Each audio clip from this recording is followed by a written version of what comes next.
नमस्कार, कविताज क्राफ्ट कॉर्नरमध्ये तुमचं पुन्हा एकदा खूप खूप स्वागत। आजच्या भागात आपण क्रोशाची लक्ष्मीची पावलं कशी बनवायची हे पाहणार आहे। त्यासाठी इथे मी रेड कलर आणि येलो कलरची वूल घेतलेली आहे। ओसवाल पारसमनीची वूल मी इथे वापरत आहे। 3 प्लाय वूल आहे ही आणि इथे त्यासाठी मी 3.25 mm चा क्रोशा हुक वापरणार आहे। याचबरोबर आपल्याला नीडल आणि सीझर्स सुद्धा लागणार आहेत।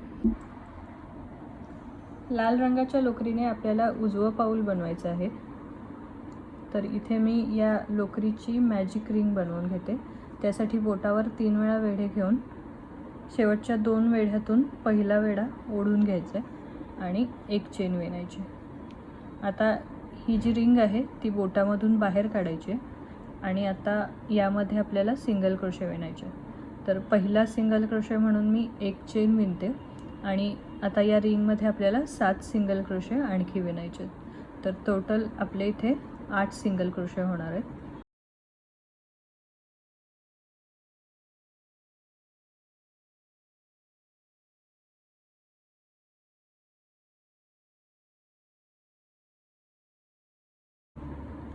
यानंतर ही रिंग क्लोज करून घेण्यासाठी आपण इथे हुक इन्सर्ट करायचं आहे आणि लोकरीचं टोक ओढून घ्यायचं आहे। याच्यामुळे दोन्ही जे लूप्स असतात ते एकत्र ओढले जातात आणि ही रिंग अशा पद्धतीने क्लोज झालेली आहे। आता आपल्याला स्लिप स्टिच घालायचं आहे आणि पहिला राऊंड आहे तो कंप्लीट करून घ्यायचा आहे। तर या ठिकाणी पहिल्या स्टिचमध्ये मी स्लिप स्टिच घालते। आता दुसऱ्या राऊंडसाठी आपल्याला सुरुवातीला एक चेन विणायची आहे आणि सेम स्टिचमध्ये आपण एक सिंगल क्रोशे विणणार आहे। तर हा आपला पहिला 2 सिंगल क्रोशेचा सेट तयार झाला। असं आपल्याला आणखी 7 वेळा विणायचं आहे। तर टोटल आपल्याला 8 वेळा इथे 2 सिंगल क्रोशे मिळतात।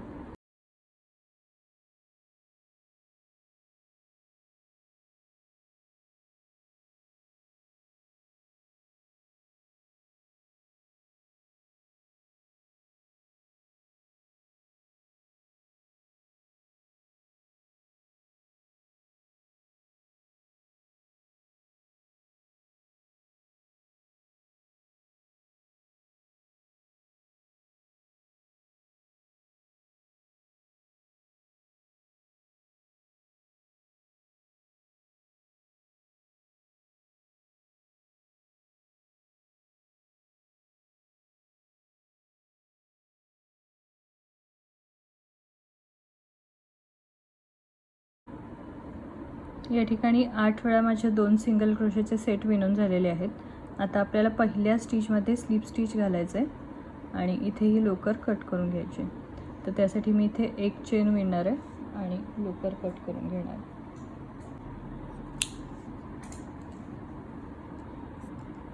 अशा प्रकारे इथे मी एक सर्कल विणून घेतलेला आहे।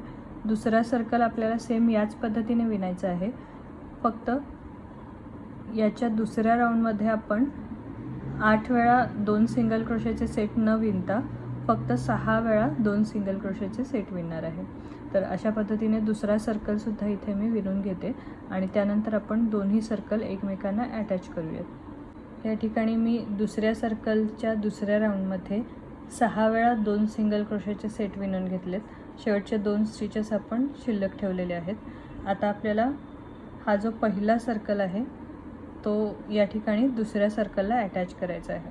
तर हे अटॅच करत असताना आपण 2 सिंगल क्रोशे टुगेदर विणणार आहे। तर डायरेक्टली आपण हा जो पहिला सर्कल आहे त्यामध्ये 2 सिंगल क्रोशे टुगेदर विणायचे आहे। तर त्यासाठी पहिल्या स्टिचमध्ये हुक इन्सर्ट करून लोकर ओढून घ्यायची। तसंच दुसऱ्या स्टिचमध्ये हुक इन्सर्ट करून लोकर ओढून घ्यायची आणि त्यानंतर 3 स्टिचेसमधून लोकर बाहेर काढायची। तर इथे आपण 2 सिंगल क्रोशे टुगेदर विणून पहिला आणि दुसरा सर्कल एकमेकांना अटॅच केलेला आहे। आता पुढच्या 3 स्टिचेसमध्ये आपल्याला एक सिंगल क्रोशे विणायचे।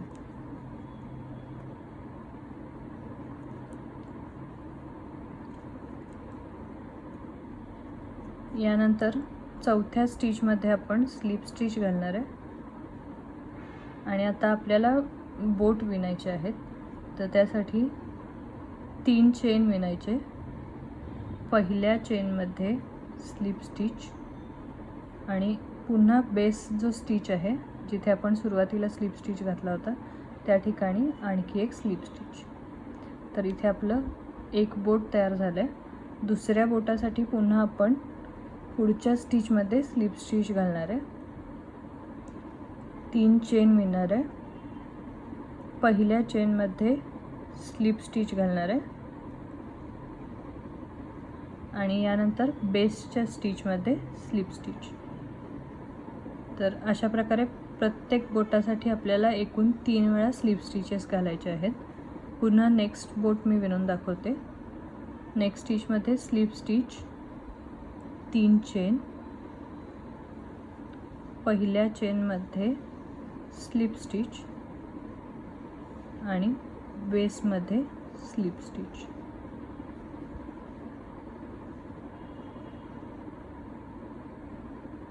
तर इथे 3 बोट मी तयार करून घेतलेत. चौथ्या बोटाला पुन्हा सेम प्रोसिजर. नेक्स्ट स्टिचमध्ये स्लिप स्टिच, 3 चेन, पहिल्या चेनमध्ये स्लिप स्टिच आणि बेसच्या स्टिचमध्ये स्लिप स्टिच. आता आपल्याला अंगठा तयार करायचा आहे. त्यासाठी नेक्स्ट स्टिचमध्ये स्लिप स्टिच, यानंतर 2 चेन विणायचे आहेत आणि आता पुढच्या 2 स्टिचेसमध्ये मिळून आपल्याला 2 डबल क्रोशे टुगेदर विणायचे. त्यासाठी हुकवर लोकर रॅप करायचे. नेक्स्ट स्टिचमध्ये हुक इन्सर्ट करून लोकर ओढून घ्यायची, 2चा 1 करायचा. पुन्हा पुढच्या स्टिचमध्ये हुक इन्सर्ट करून लोकर ओढून घ्यायची, 2चा 1 करायचा आणि आता 3 स्टिचेसमधून लोकर बाहेर काढायची. तर इथे आपला हा 2 डबल क्रोशे टुगेदर तयार झाला. यानंतर 3 चेन विणायच्या आणि आता थोडंसं ट्रिकी काम आहे.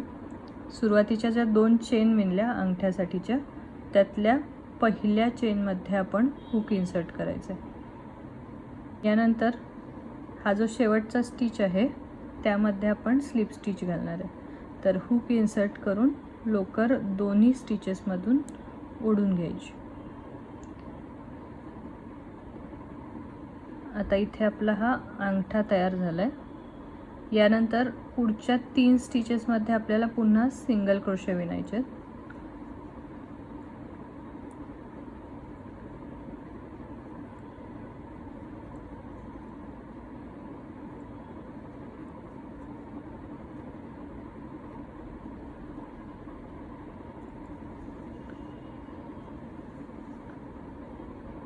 आता या सर्कलवरचे शेवटचे 2 स्टिचेस इथे शिल्लक राहिलेले आहेत. तर त्या 2 स्टिचेसचा मिळून आपल्याला 2 सिंगल क्रोशे टुगेदर विणायचं आहे.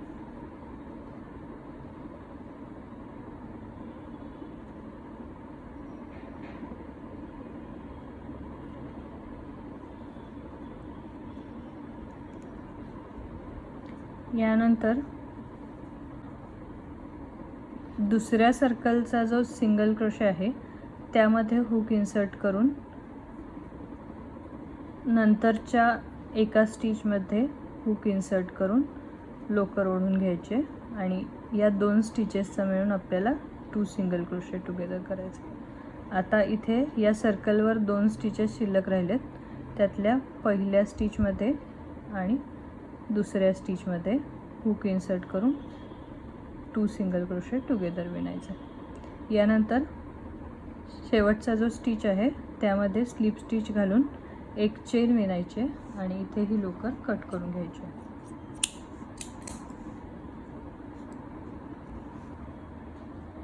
आता ही जी एक्स्ट्राची लोकर आहे ती मी आतमध्ये शिवून घेते आणि अशा प्रकारे इथं हे उजवं पाऊल तयार झालेलं आहे. डावं पाऊल तयार करण्यासाठी आपण येलो कलरचा वापर करणार आहे. येलो कलरचे सेम सर्कल मी इथे विणून घेतलेले आहेत. पहिला सर्कल 2 राऊंडचा आणि दुसरा सर्कल आहे तो मी अर्धा विणून घेतला आहे. शेवटचे 2 स्टिचेस शिल्लक ठेवलेले आहेत. आता या ठिकाणी पुन्हा आपल्याला विणकाम करायचं आहे, पण इथे आपल्याला अंगठा पहिला विणायचा आहे. तर त्यासाठी सुरुवातीला कुठेही हुक इन्सर्ट करून सिंगल क्रोशे विणायचं आहे. पुढच्या 2 स्टिचेसमध्ये मी पुन्हा सिंगल क्रोशे विणणार आहे. तर एकूण 3 स्टिचेसमध्ये आपण एक सिंगल क्रोशे विणलेला आहे. आता नेक्स्ट स्टिचमध्ये स्लिप स्टिच घालायचं आहे आणि सुरुवातीला अंगठा विणायचा आहे. तर त्यासाठी 3 चेन विणायच्या. पुढच्या 2 स्टिचेसचा मिळून 2 डबल क्रोशे टुगेदर. यानंतर पुन्हा 2 चेन विणायच्या आणि आता स्लिप स्टिच घालताना या ज्या 3 चेन होत्या त्यातल्या पहिल्या चेनमध्ये हुक इन्सर्ट करायचं आहे आणि पुन्हा हा जो स्टिच आहे त्याच्या बेसमध्ये स्लिप स्टिच घालायचा. तर अशा पद्धतीने आपण पहिले अंगठा विणून घेतलेला आहे. आता बोट विणायचं आहे. तर पुढच्या स्टिचमध्ये स्लिप स्टिच घालायचा, 3 चेन विणायच्या, पहिल्या चेनमध्ये स्लिप स्टिच, पुन्हा बेसमध्ये स्लिप स्टिच. आता नेक्स्ट स्टिचमध्ये स्लिप स्टिच. तर बोटाचं विणकाम आपलं सेम असणार आहे. 3 चेन, पहिल्या चेनमध्ये स्लिप स्टिच, बेसमध्ये स्लिप स्टिच. अशा पद्धतीने एकूण 4 बोट आपल्याला विणून घ्यायचे आहेत.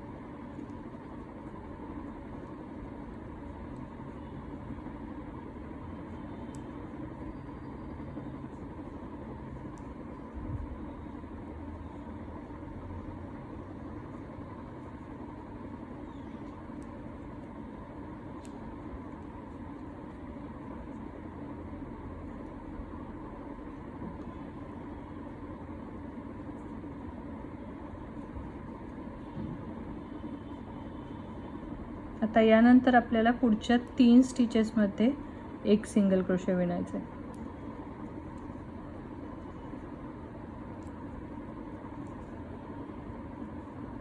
आता इथे आपल्याला 2 सिंगल क्रोशे टुगेदर विणायचे. एक वेळा मी विणलेला आहे. पुन्हा दुसरे 2 जे स्टिचेस शिल्लक आहेत त्यामध्ये सुद्धा आपण 2 सिंगल क्रोशे टुगेदर विणायचे.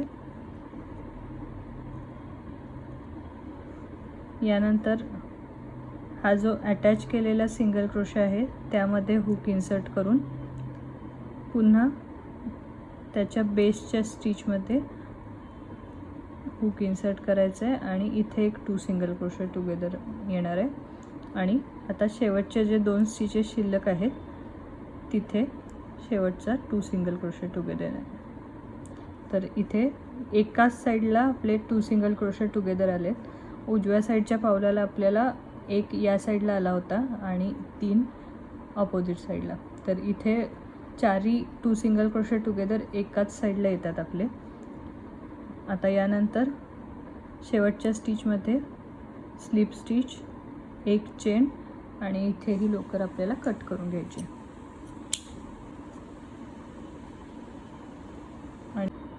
आणि अशा प्रकारे डावं पाऊल आपण इथे तयार करून घेतलेलं आहे. हे जे एक्स्ट्राचे थ्रेड्स आहेत ते मी इथे कट करून घेते.